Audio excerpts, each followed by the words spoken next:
എന്താണ് കൗൺസിലിംഗ്? പലവട്ടം ഞാൻ പറയാറുണ്ട്. കൗൺസിലിംഗ് എന്ന് വെച്ചാൽ ഉപദേശം കൊടുക്കലല്ല.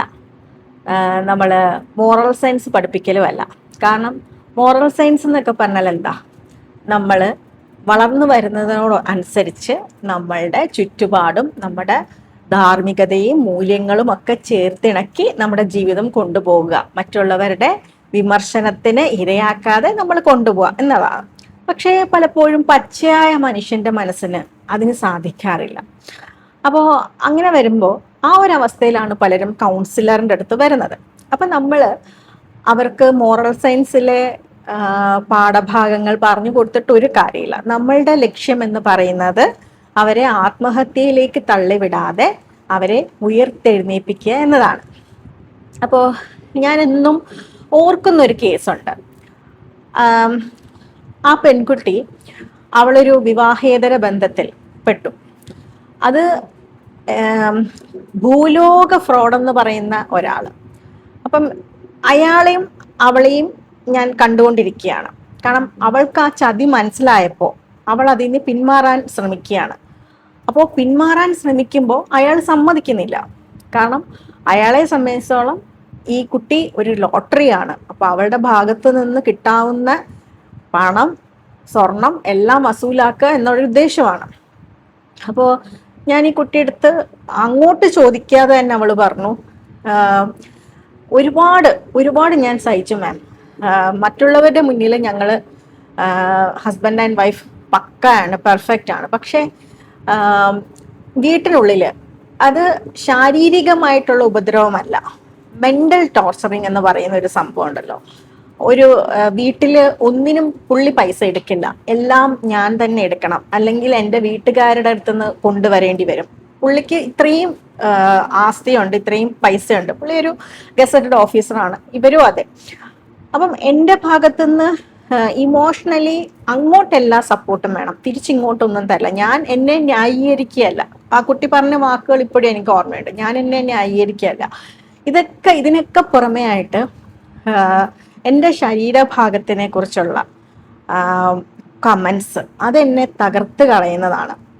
ഒരു പ്രസവം കഴിഞ്ഞ ശേഷം സ്ത്രീയുടെ ശരീരം എങ്ങനെയാണെന്ന് അദ്ദേഹത്തിന് അറിയില്ലയോ എന്തോ, എന്നെ വല്ലാണ്ട് ഇൻസൾട്ട് ചെയ്യുന്ന രീതിയിൽ വലിപ്പക്കുറവ്, പിന്നെ വയറ് ചാടിയിരിക്കുന്നു, മാറിടത്തിന് വലിപ്പമില്ല, വയറ് ചാടിയിരിക്കുന്നു, ഇങ്ങനെയൊക്കെയുള്ള സ്റ്റേറ്റ്മെന്റ്സ്.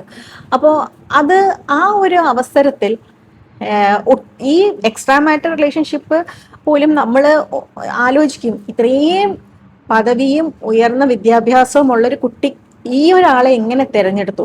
അപ്പം അവിടെയാണ് മനുഷ്യന്റെ ഒരു സാധാരണ മനുഷ്യന്റെ പച്ചയായ തലം എന്ന് പറയുന്നത്, മനസ്സിന്റെ ഒരു റോ ആയിട്ടിരിക്കുന്നിട അവിടെ എപ്പോഴും മനുഷ്യന് ക്രേവിങ് ആണ് അക്സെപ്റ്റൻസിന് വേണ്ടിയിട്ട്. സ്നേഹം, കരുതല്, അക്സെപ്റ്റൻസ്. പ്രസവം കഴിഞ്ഞ ഒരു സ്ത്രീയെ സംബന്ധിച്ചോളം അതൊക്കെ വളരെ റെയർ ആയിട്ടുള്ള പുരുഷന്മാർ അങ്ങനത്തെ കമന്റ്സ് ഇക്കാലത്ത് പറയാറുള്ളൂ എന്നാണ് ഞാൻ വിചാരിച്ചിരിക്കുന്നത്. പക്ഷെ ഓരോ കേസ് വരുമ്പോഴും തോന്നും ഇതിലൊന്നും മാറ്റമില്ല. അവരൊരു തമാശ പോലെ പറയുന്നതായിരിക്കും, തിരിച്ചു പക്ഷേ ആരും അത് ഉൾക്കൊള്ളത്തുമില്ല.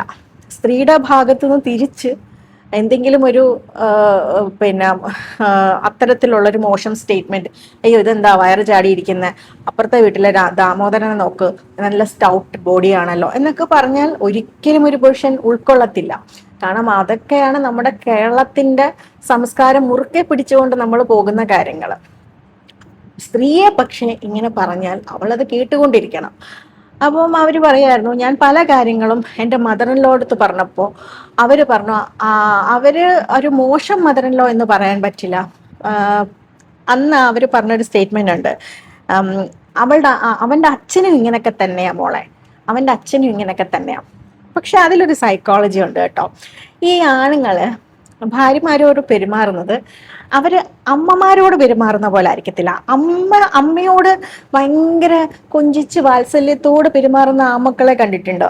അതുപോലെ അച്ഛന്മാർക്ക് പെൺമക്കളും അങ്ങനെയാണല്ലോ നമ്മളുടെ ലോകത്തിന്റെ ഒരു മനഃശാസ്ത്ര മേഖലയിൽ പറയുന്നത്. പക്ഷേ ഈ അമ്മമാരോട് പെരുമാറുന്ന പോലെ ആയിരിക്കത്തില്ല പുരുഷന്മാര് ഭാര്യയോട് പെരുമാറുന്നത്.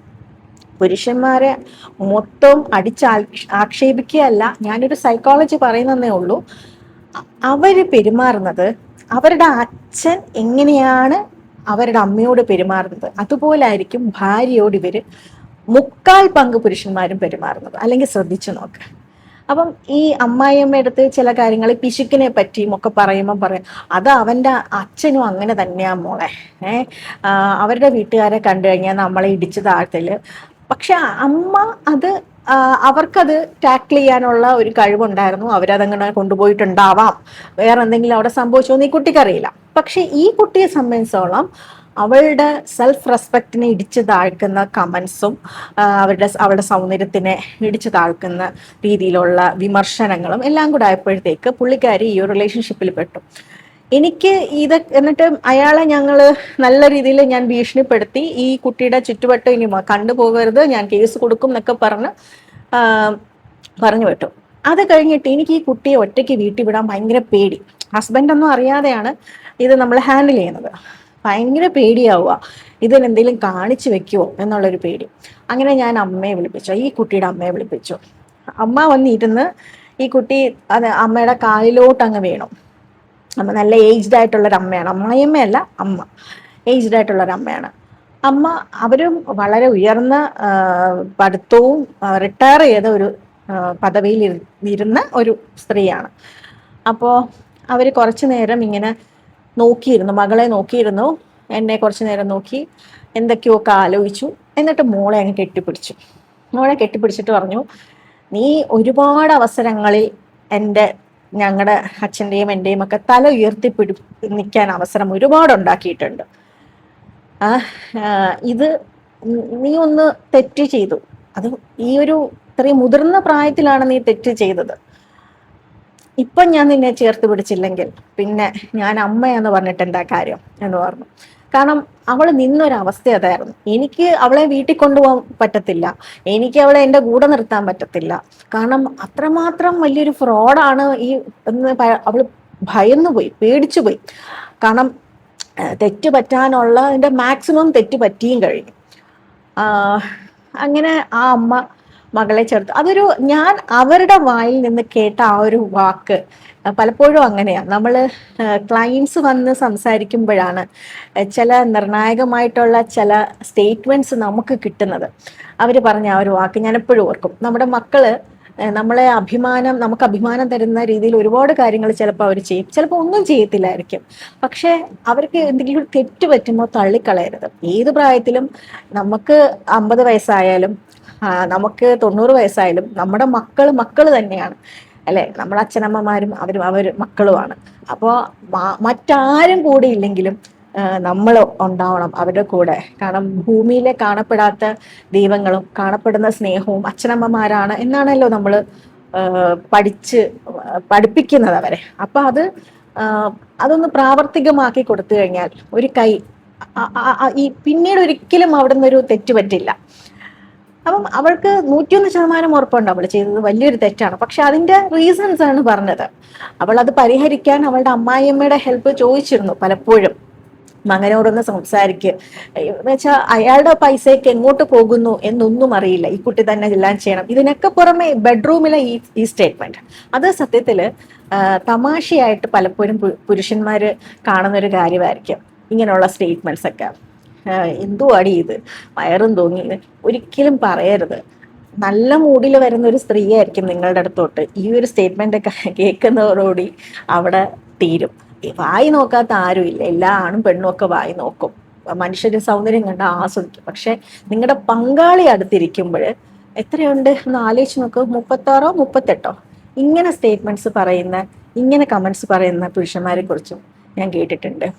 ഇതൊന്നും ഒരിക്കലും ഒരു പങ്കാളിക്ക് അക്സെപ്റ്റ് ചെയ്യാൻ പറ്റത്തില്ല. അവരുടെ ഹൃദയത്തിൽ വലിയൊരു മുറിവ് തന്നെ ആയിരിക്കും ഉണ്ടാവുന്നത്.